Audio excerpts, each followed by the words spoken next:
Okay, so now we will use this approximation and try to estimate explicitly the force vector. So, explicit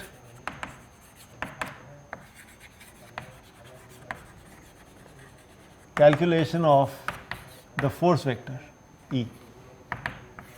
As I said, we will concentrate only on the internal elements, so we will leave out the boundary terms. So, F A E is going to be given as integral over omega E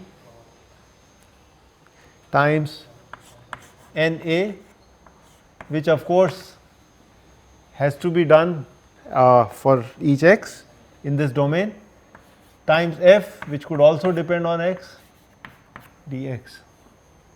And now I want to come to the xi coordinates, the local coordinates.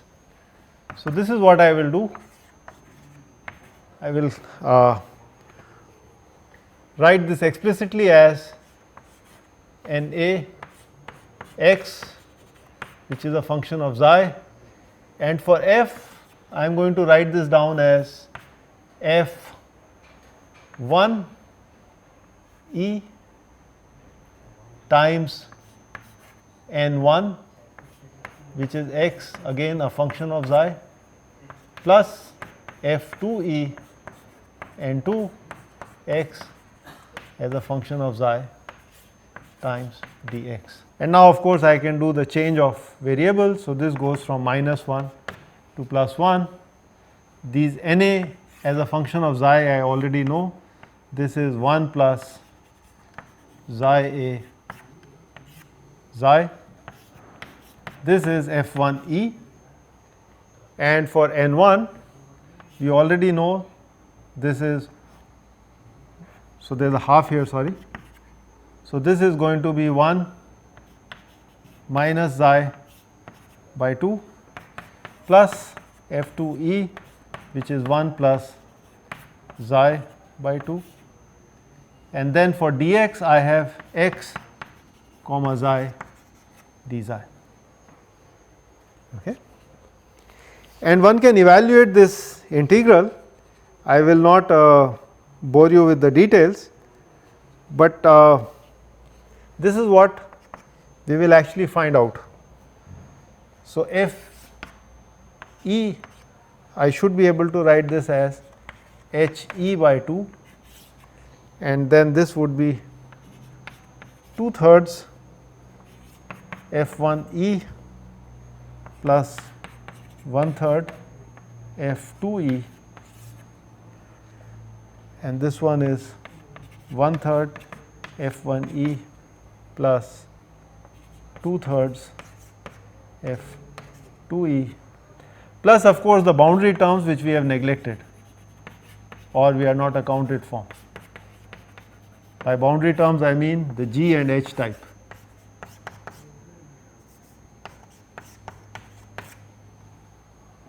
Okay. Good. So, now we have the K, we have the F, and we should be able to assemble it for a given mesh. So, let us take a very simple case. So, we will consider a special case.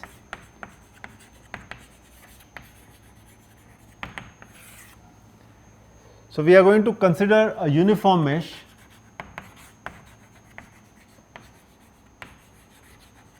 which means my H is simply 1 over n if n is the number of elements. So, He is a constant, and this actually is 1 by n. I am also going to assume that my F, which is the force, is a constant equal to F. If I do that, then actually F1e, F2e are exactly the same. So, they will simply add up to F, and my force vector would boil down to H times F by 2 1 1, and I already know what my K is. So, recall I had already computed the element level stiffness matrix, and that was given as 1 by h 1 minus 1 minus 1 1. Now I am going to use my assembly operator. So the matrix K is the assembly of K's and F is the assembly of F's, and I am going to illustrate that by using the specific element level stiffness matrix and vector. Alright, so let us set up the mesh once again, which you have seen so many times. So this is the x axis, and I am going to now mark the elements. So this is element 1, element 2, element 3, and these are node numbers. So 1, 2, 3, 4, 5. So these I am going to write as node numbers, and let me mark here certain elements. So let us say this is element E. So I will have node number E, E plus 1, E plus 2, E minus 1, and we are going to use this mesh to assemble these entries. Okay, let us try to assemble this.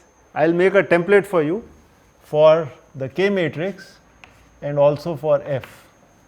So K is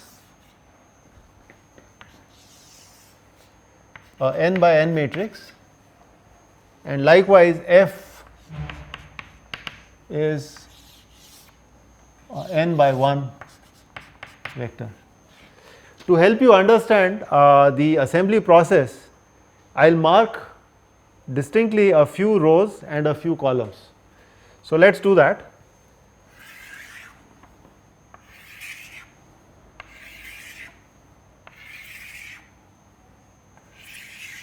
So let me call this as row E minus 1, this is E minus E, this is E plus 1, and this is E plus 2.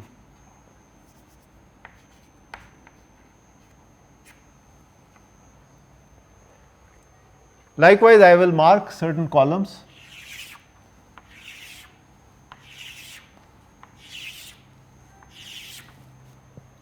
So let me call this as column number E minus 1, this is column E, this is E plus 1, and this is E plus 2. I will extend the same to F. So let me do that. And just so that we do not get confused, let me say this is row number E minus 1, this is E plus 1, this is E plus 2, and of course there are other rows below this. Okay. I am going to mark the contributions of the elements of K and F from certain elements into that block. So let me color code them. Let us say this is element E minus 1. Likewise, this is element E, and then I am going to use the blue color for element E plus 1.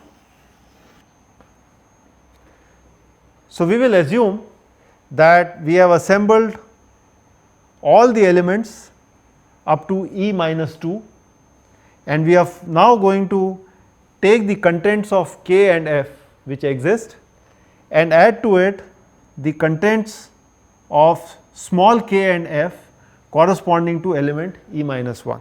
So let us do first element E minus 1. Element E minus 1, as you can see, would send its entries to rows number E minus 1 and E, and also column numbers E minus 1 and E. So this little 2 by 2 matrix would actually fit into this block, which I will enclose by this little border here, okay, between rows E minus 1 and E columns E minus 1 and E. This factor 1 by H is going to be common to all of them. So, I will take 1 by H here. Likewise, for F vector, this HF by 2 is common. So, I am going to also put it out there. So, let us put the entries here. So, there is 1, minus 1, minus 1, 1. So, I am going to put a 1 here, minus 1, minus 1 and a 1. And likewise for the force vector, I am going to get 1 and 1 in these two entries. Next, I will try to do for the element E. Element E makes contributions to equation numbers E and E plus 1, and also to the unknowns E and E plus 1. So, that would be this block over here and this block over here. Let me put the block for the element E minus 1, that was this block. So, for the red element E, let me put these entries. So, this would be 1, minus 1, minus 1, 1, and I am going to put a 1, 1 over here.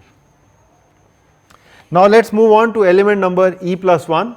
I have color coded that in blue color. Element number E plus 1 contributes to these two equations, E plus 1 and E plus 2. So, this would be the block for that element, and likewise here. Let me put those entries. So, these would be 1, minus 1 and minus 1, 1, and these would be 1, 1. And one can keep on assembling them. As you will notice, if I look at the element number, the equation number E, equation number E gets contributions only from two elements, E minus 1 and E, and I have already taken care of that. So, this equation is actually complete. If you look at equation number E plus 1, it gets contributions from elements E and E plus 1. So, equation number E plus 1 is also complete. On the other hand, if I look at equation number E plus 2, it is going to get contributions from elements E plus 1 and E plus 2, but I have not marked the contributions from element E plus 2 in the diagram yet. So, these two equations are actually ready to be looked at, they are complete, I have assembled them. So, what I will do is I will write down equations E and E plus 1 for you, because they have been taken care of. In fact, they do not have any contributions from the boundary terms also.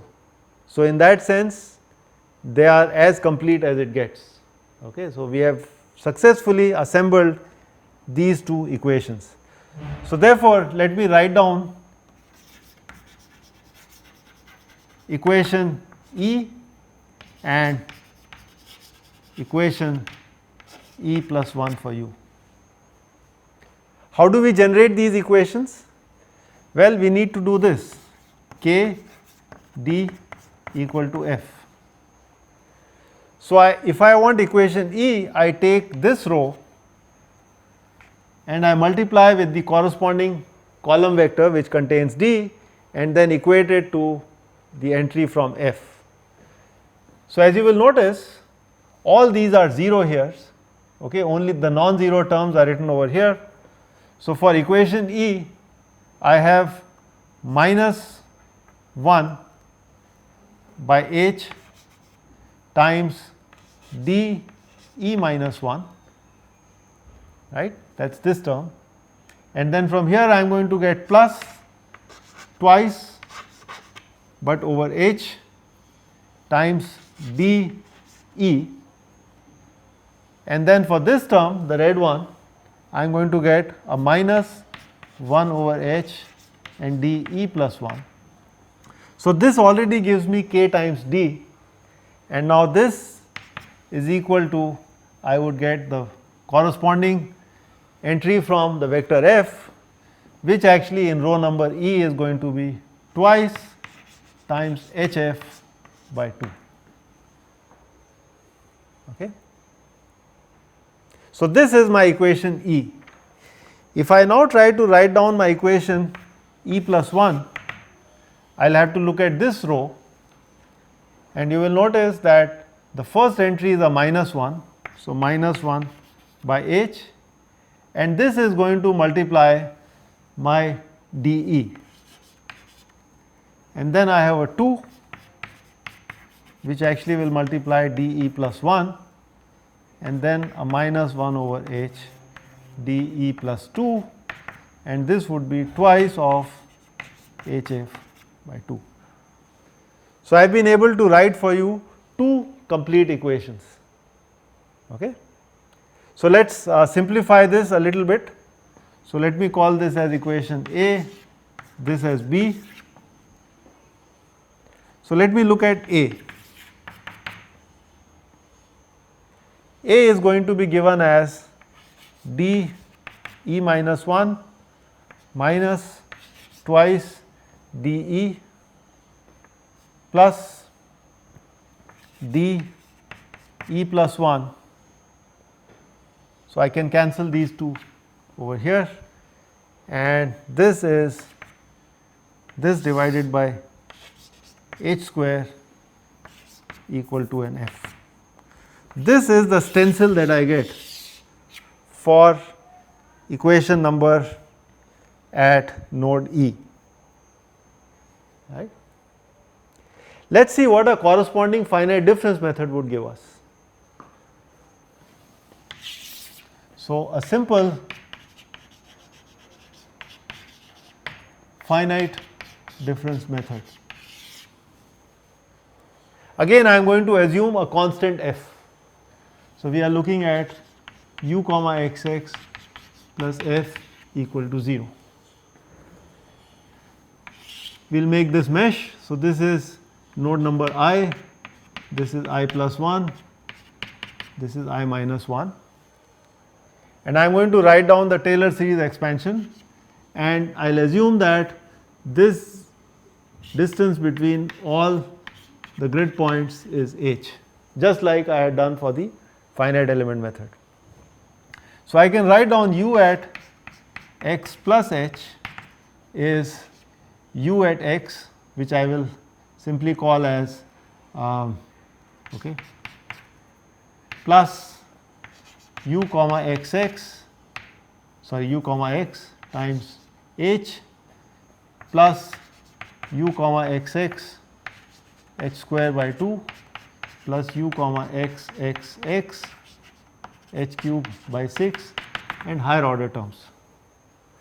Similarly, I can write down u of x minus h, which is ux minus u comma x h plus u comma xx h square by 2 minus u comma xxx h cube by 6 and higher order terms.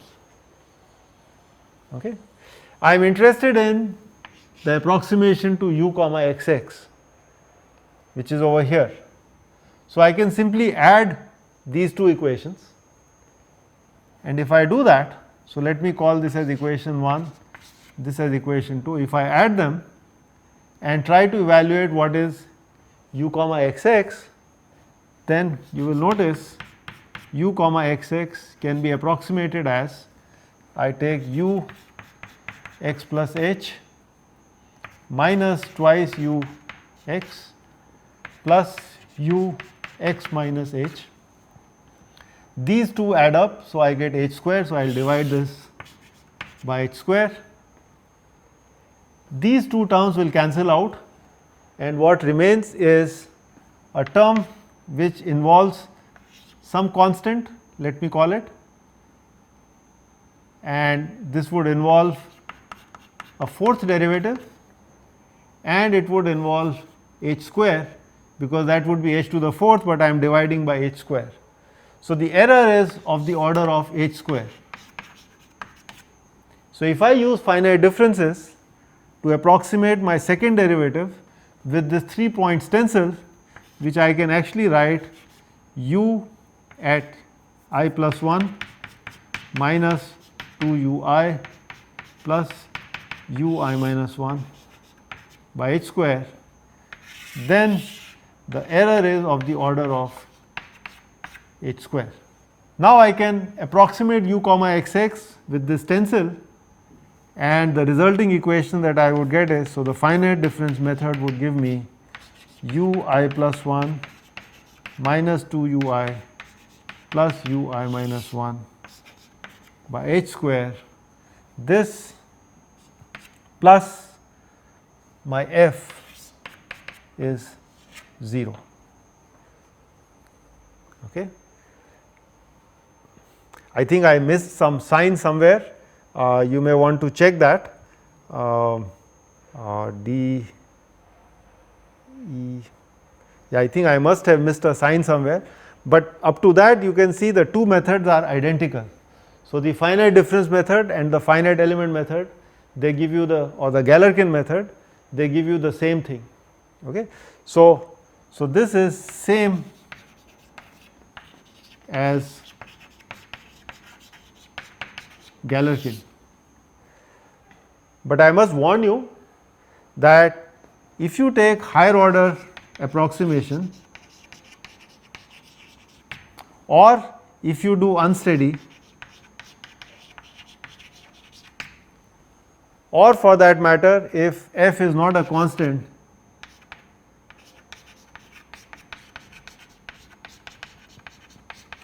then it would imply that Galerkin and the finite difference method will be different. Okay, you will not get the same thing. So, in this very special case, you get from both the methods identical stencils. So, we will stop here. I hope you have been able to understand how to make a Galerkin approximation, and then also how to assemble these matrices. So, we will try out some problems and maybe even write simple computer programs, so that you can practice how to assemble matrices. Thank you very much.